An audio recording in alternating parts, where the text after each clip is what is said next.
Well, what does it take to be a great product owner? Well, first of all, one should be empowered to be a great product owner. And empowered not just by structure, but also by skills to be decisive. Another characteristic of a great product owner is that they should be creative. Someone who is obsessed with solving the problem without getting attached to the solution.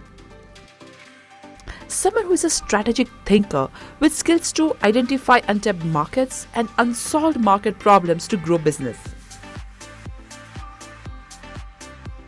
And not to forget, an orchestrator, someone who can lead cross-functional team to work towards a common goal.